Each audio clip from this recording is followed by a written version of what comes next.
우리가 이걸 아까 그림을 그려서 지금 여러분들은 점을 많이 채택을 하지 않았기 때문에 요거를 요렇게 그려놓고 요렇게 이쁘게 곡선으로 할 수는 없잖아. 이게 직선으로 이어지는 게 당연한 거야. 그지? 여러분 포인트가 많아진다면 이렇게 이제 곡선이 될 수도 있겠죠. P축에 있는 요 점은 편심이 전혀 없잖아. 편심이 전혀 없어가지고 기둥에 이렇게 압축력이 작용할 때 편심이 전혀 없으니까 아까 실제적으로는 어렵지만 센터에 정확하게 압축력이 작용하고 있는 거지. 그러면 균등한 변형률이 발생을 하겠지. 그 균등한 변형률이 이렇게 발생을 하게 됩니다. 무슨 얘기인지 알겠어요? 이 균등한 변형률이 작용하는 상태에서 약간의 편심을 먹기 시작하면 이 균등한 변형률이 자기의 극한 변형률 값 얼마? 콘크리트의 0.003에 도달하게 되는 거예요.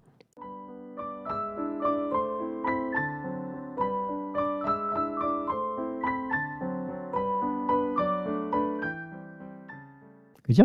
그러면 콘크리트 표면에 있는 콘크리트가 박리가 일어나기 시작하고 그렇게 돼.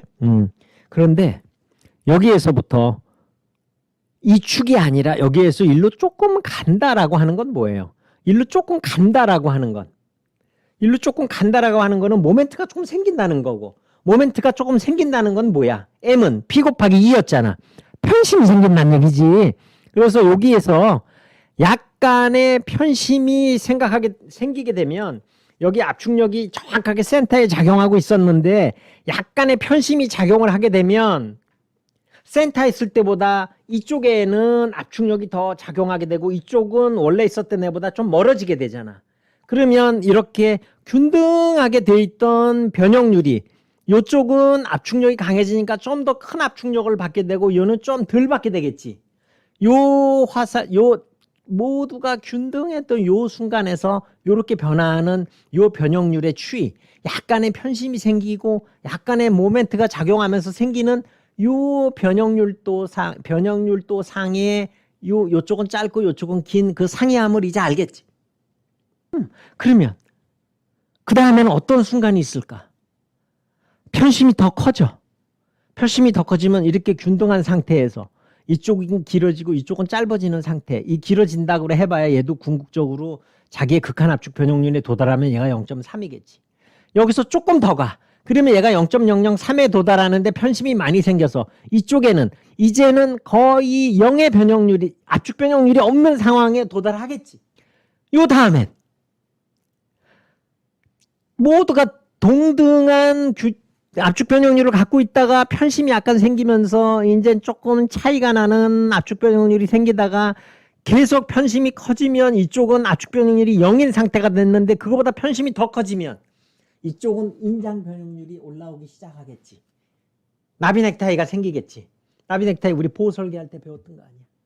그 다음에 쭉 요렇게 오는 과정에서도 여기 봐봐. 여기에서부터 여기 오는 과정에 처음에 인장 변형률은 거의 이슬동 말동 이렇게 되겠지. 그 다음에 인장 변형률도 점점 커져서 이런 나비 넥타이 형태가 계속 변하겠지.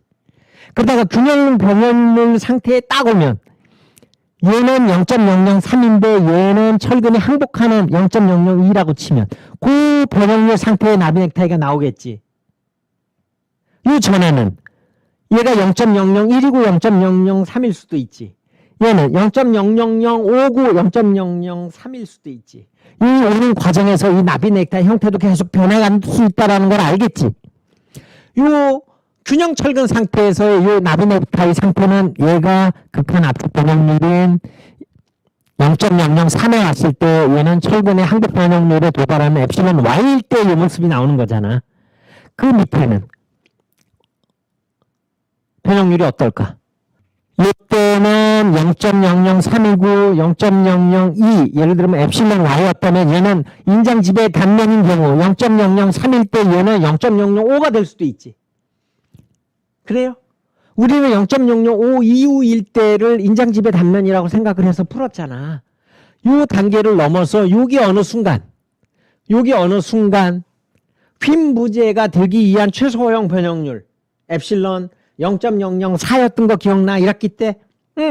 얘가 0.003, 0.002, 즉 엡실론 Y 그거보다도 더 넘어서 0.003, 0.004의 허용 변형률을 가질 때 우리는 비로소 얘를 이제 휨부재로서 간주할 수가 있는 거고 그 다음부터는 철근의 변형률이 늘어날 만큼까지 늘어나겠지. 그러면 여기서부터 쭉 오는 이 변형률의 추이를 한번 생각해 봐봐. 여러분들한테 그리라고 얘기를 하면 요점 그리고 요점 그리고 요점 그려서 연결을 하면 저렇게 되는데 여러분들은 이 점은 이렇게 세 점을 그리면 이렇게 내려왔잖아. 그런데 이렇게 가는 거는 이 점을 찾았기 때문에 저게 가능했던 거지. 그지? 그러면 PM 상간도를 그릴 때 여러분들이 똑똑한 점 한 점, 두 점, 세 점을 찾아가지고 그때의 변형률을 머릿속에 집어넣고 변형률을 여러분들이 임포스를 해서 저 점을 찾아내면 돼. 예를 들면 요 점은 찾기가 쉬웠지. 요 점도 찾기가 쉽잖아. 왜? 이쪽은 0이니까. 그러면 내가 원하는 요 점 하나를 여기에 더 추가할 수가 있지. 그리고 여기에 여러분들이 이메일 한 점을 또 얼마든지 찾을 수가 있지. 굳이 여기에다 넣는다면 요거보다도 작은 어딘가가 여기에 들어가겠지. 그지?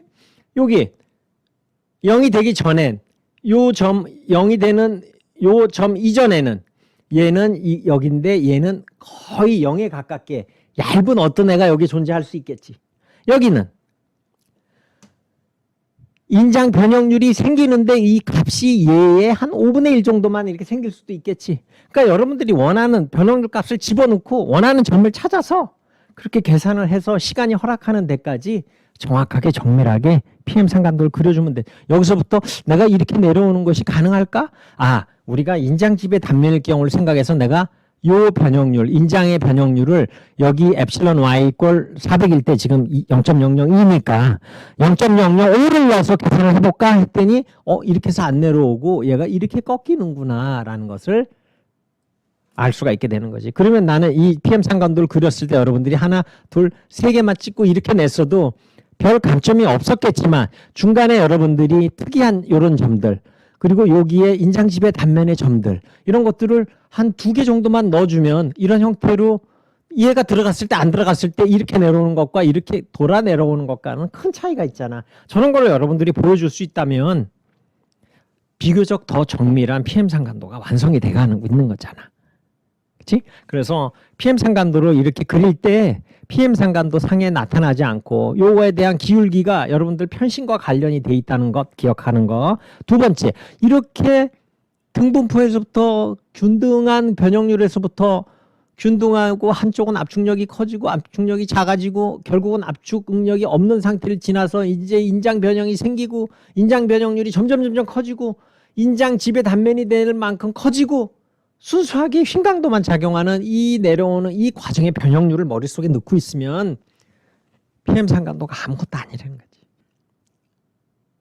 그래서 요거를 1학기 때 배웠던 강도 감소 계수 측면과 연결을 해서 한번 생각해 보면 얘는 순수하게 휨이 작용하니까 휨, 즉 강도 감소 계수가 0.85야. 그치?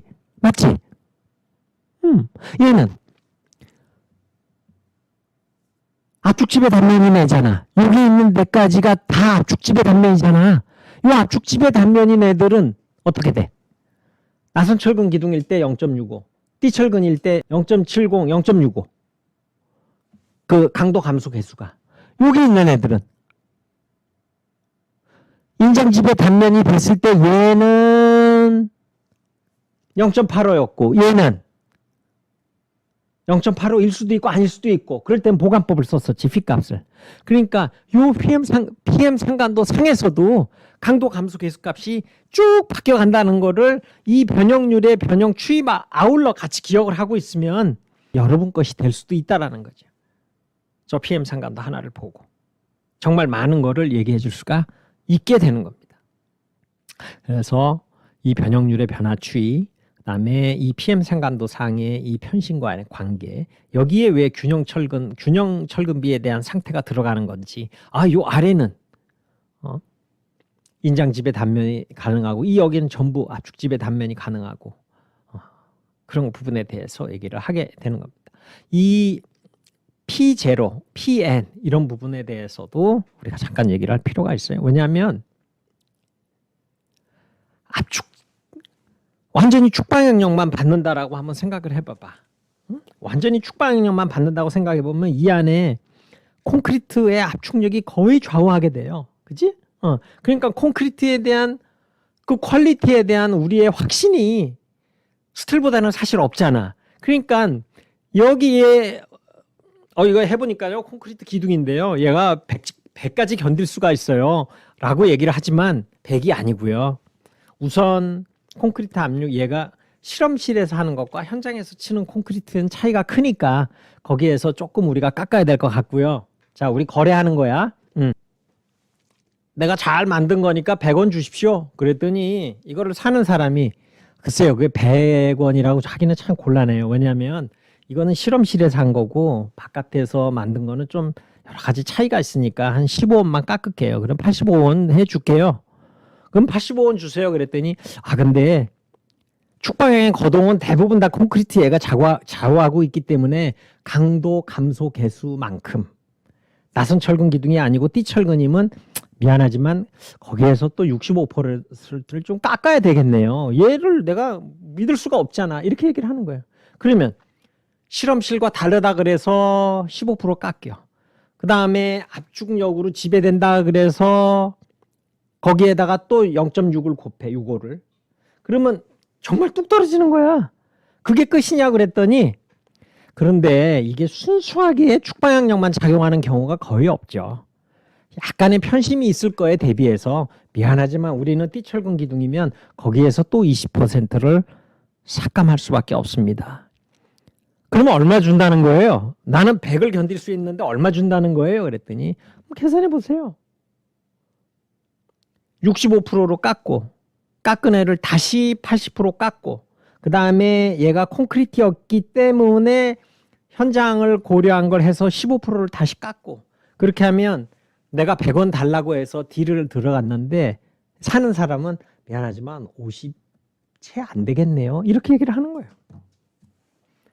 이 PO도 마찬가지입니다. 기둥이 나 이거 100까지 견딜 수 있어. 그래 지금 얘기한 것처럼 그러면 미쳐 있을지 모르는 편심은 어떻게 고려할 건데 그래서 미안하지만 20% 깎을 거야. 그 다음에 이 거동 자체가 압축이 좌우되기 때문에 미안하지만 0.65 곱할 거야. 현장 콘크리트와 시험실 콘크리트가 다르기 때문에 미안하지만 거기에서 난 또 0.85를 곱할 거야.